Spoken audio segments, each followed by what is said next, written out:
नमस्कार सभी EPS 95 pension धारकों का आज के इस वीडियो में स्वागत है। आज के इस वीडियो में ईपीएस 95 पेंशन धारकों के लिए एक अच्छी खबर निकल कर आई है, जिसके तहत राष्ट्रीय संघर्ष समिति की जो गोवा की टीम है तो उनके द्वारा केंद्रीय मंत्री श्री प्रकाश जावड़ेकर जी से मुलाकात कर ईपीएस 95 पेंशन धारकों की जो न्यूनतम पेंशन बढ़ोतरी की मांगे है और अन्य जो मांगे हैं तो उनके संदर्भ में चर्चा करके उनको जो है वो ईपीएस 95 पेंशन धारकों की पेंशन बढ़ोतरी के लिए अपना ज्ञापन भी जो है वो सौंपा गया है। और इस बैठक के दौरान ईपीएस 95 पेंशन धारकों की न्यूनतम पेंशन बढ़ोतरी को लेकर माननीय केंद्रीय मंत्री श्री प्रकाश जावड़ेकर जी द्वारा आश्वासन भी दिया गया है। तो इसी के संदर्भ में ये जो अपडेट है तो उसके बारे में अभी हम इस वीडियो में पूरी जानकारी लेने वाले हैं। तो आप इस वीडियो के साथ अंत तक बने रहिए, वीडियो को बिल्कुल भी स्किप ना कीजिए, ताकि ये जो इम्पोर्टेंट अपडेट ईपीएस 95 पेंशन धारकों के लिए निकल कर आया है तो इसकी जानकारी आप सभी को मिल सके। और इसी तरह के अपडेट जानने के लिए अगर आपने चैनल को अभी तक सब्सक्राइब नहीं किया है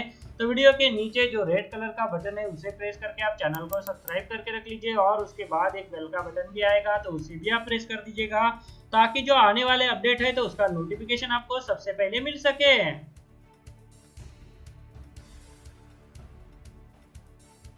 तो चलिए, देश के 65 लाख ईपीएस 95 पेंशन धारकों के लिए एक और अच्छी खबर निकल कर आई है, जिसके तहत राष्ट्रीय संघर्ष समिति की जो गोवा की टीम है तो उनके द्वारा केंद्रीय मंत्री श्री प्रकाश जावड़ेकर जी से मुलाकात करके ईपीएस 95 पेंशन धारकों की जो मांगे हैं तो उसे जो है वो मंजूर करने हेतु चर्चा की गई है। तो जैसा कि आप स्क्रीन पर देख पा रहे हैं कि केंद्रीय मंत्री प्रकाश जावड़ेकर जी श्री नरेंद्र मोदी जी के साथ ईपीएस 95 पेंशन बढ़ोतरी पर चर्चा करेंगे। ईपीएस 95 पेंशन धारकों के साथ बैठक संपन्न। तो जी दोस्तों, ईपीएस 95 पेंशन धारकों के लिए जो अपडेट है तो इसमें आगे बताया गया है कि देश के 65 लाख पेंशन धारकों के लिए ईपीएस 95 पेंशन बढ़ोतरी के लिए संघर्ष कर रही राष्ट्रीय संघर्ष समिति की गोवा की टीम ने 4 अक्टूबर 2020 को श्री रमेश सत्यदेव वायनकर के नेतृत्व में केंद्रीय मंत्री श्री प्रकाश जावड़ेकर जी को सीएम गोवा की उपस्थिति में अपना ज्ञापन दिया है और 65 लाख ईपीएस 95 पेंशनर्स की मांगों को जल्द से जल्द मंजूर करने की गुजारिश की है,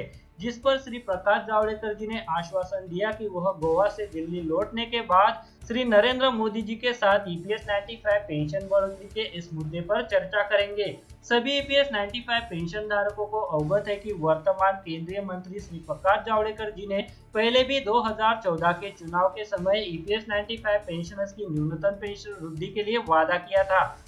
हालांकि यह भी अवगत हो कि ईपीएस 95 पेंशनर्स की न्यूनतम पेंशन जो पहले बहुत कम थी उसे न्यूनतम 1000 रुपए प्रति महीने करने में जावड़ेकर जी ने अहम भूमिका निभाई थी। साथ ही उनके द्वारा पूर्व में यह भी कहा गया था कि उनकी सरकार सत्ता में आई तो कोशियर समिति की सिफारिशों के अनुसार पेंशन में बढ़ोतरी की जाएगी, पर अभी तक ऐसा नहीं हुआ है। इसी के चलते ईपीएस 95 पेंशन धारकों द्वारा इनसे जो है वो मुलाकात करके ईपीएस 95 पेंशन धारकों की जो मुख्य मांगे हैं तो उसे जो है वो मंजूर करवाने हेतु अपना ज्ञापन जो है वो यहाँ पर सौंपा है। तो जी दोस्तों, जैसा कि यहाँ पर ईपीएस 95 पेंशन धारकों की जो मुख्य मांगे हैं तो वो है कि भगत सिंह कोशियार कमेटी द्वारा 2013 में प्रस्तावित रुपए 3000 एवं महंगाई उस पर महंगाई भत्ता के आधार पर न्यूनतम 7500 प्रति माह पेंशन एवं उस पर महंगाई भत्ता दिए जाए। 31 मई 2017 की अनधिकृत अंतरिम अनुशंसा को निस्तर कर आयुक्त केंद्रीय भविष्य निधि संगठन के दिनांक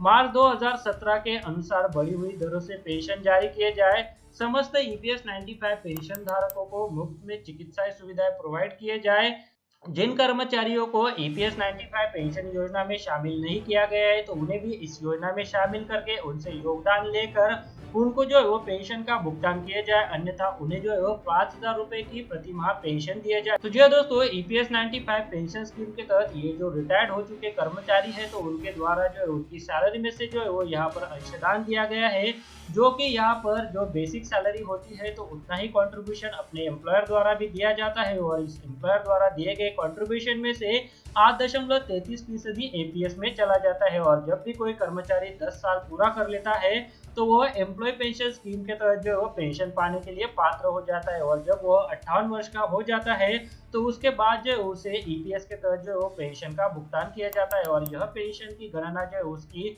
जो पेंशनेबल सैलरी है तो उसके आधार पर की जाती है। तो जी दोस्तों, ईपीएस 95 पेंशन धारकों द्वारा उनकी पेंशन की बढ़ोतरी के लिए जो है वो लगातार प्रयास किया जा रहा है, क्योंकि यहाँ पर मौजूदा समय में ईपीएस 95 पेंशन धारकों को जो पेंशन मिल रही है तो वो बहुत ही कम है। ऐसे में उनको उनका जीवन यापन करना बहुत ही कठिन हो रहा है। तो इसी के चलते राष्ट्रीय संघर्ष समिति द्वारा देश के 65 लाख ईपीएस 95 पेंशन धारकों की जो पेंशन बढ़ोतरी है तो उसके लिए जो है वो लगातार प्रयास किया जा रहा है। तो इसी के चलते यहाँ पर एक बार फिर से राष्ट्रीय संघर्ष समिति की जो गोवा की टीम है तो उनके द्वारा केंद्रीय मंत्री श्री प्रकाश जावड़ेकर जी से मुलाकात कर ईपीएस 95 पेंशन धारकों की जो मांगे हैं तो उसके संदर्भ में चर्चा की गई और ईपीएस 95 पेंशन धारकों की जो मांगे हैं तो उसे मंजूर करवाने हेतु अपना ज्ञापन भी जो है वो यहाँ पर सौंपा गया है। यह ज्ञापन गोवा के जो मुख्यमंत्री है तो उनकी उपस्थिति में यहाँ पर दिया गया है और साथ में यहाँ पर केंद्रीय मंत्री श्री प्रकाश जावड़ेकर जी द्वारा उनको आश्वासन भी दिया गया है कि वह जैसे ही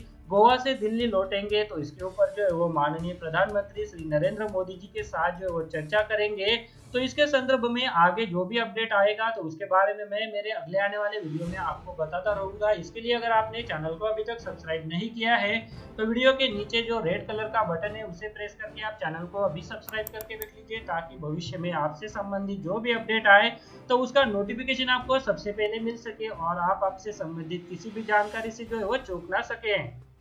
वीडियो में आगे बढ़ने से पहले अगर आप शेयर मार्केट में इन्वेस्ट करना चाहते हैं तो इसके लिए आपको एक ट्रेडिंग अकाउंट की जरूरत पड़ती है। ट्रेडिंग अकाउंट ओपन करने के लिए वीडियो के डिस्क्रिप्शन में मैंने आपके लिए एक लिंक देके रखा है। उस लिंक पर क्लिक करके अगर आप ट्रेडिंग अकाउंट ओपन करते हैं तो उस ट्रेडिंग अकाउंट ओपनिंग के लिए आपको कोई भी चार्जेस देने की जरूरत नहीं है, साथ में कोई भी एनुअल फी देने की जरूरत नहीं है। और जब भी आप इक्विटी में शेयर खरीदेंगे या फिर बेचेंगे तो उसके ऊपर आपको कोई भी ब्रोकरेज देने की जरूरत नहीं है। अगर मान लीजिए आपने 100 रुपए का कोई शेयर खरीदा और उसे 150 रुपए में बेच दिया तो जो 50 रुपए का फायदा होगा तो वो सीधे आपकी जेब में जाएगा। इसके ऊपर जो है वो आपको कोई भी ब्रोकरेज चार्जेस देने की जरूरत नहीं है, कोई भी यहाँ पर आपको चार्जेस नहीं है। तो इसके लिए अगर आप अकाउंट ओपन करना चाहते हैं तो वीडियो के डिस्क्रिप्शन में मैंने एक लिंक दिया हुआ है, तो उस लिंक पर क्लिक करके आप घर बैठे ऑनलाइन एक डीमैट अकाउंट ओपन कर सकते हैं। तो चलिए अभी वीडियो में आगे बढ़ते हैं। इस वीडियो को देखने के लिए आपका बहुत बहुत धन्यवाद। अगर आपको कोई सवाल है या फिर कोई कमेंट है तो आप इस वीडियो के नीचे जो कमेंट बॉक्स है वहाँ पे कर सकते हैं। और साथ में दोस्तों अगर आप मेरे चैनल पे पहली बार विजिट करें तो मेरे चैनल को सब्सक्राइब कीजिए और जो उसके बाद बेल का आइकॉन आएगा उसे भी आप प्रेस कर दीजिए, ताकि मेरे जो आने वाले वीडियोज़ है वो सबसे पहले आपको देखने को मिल सके।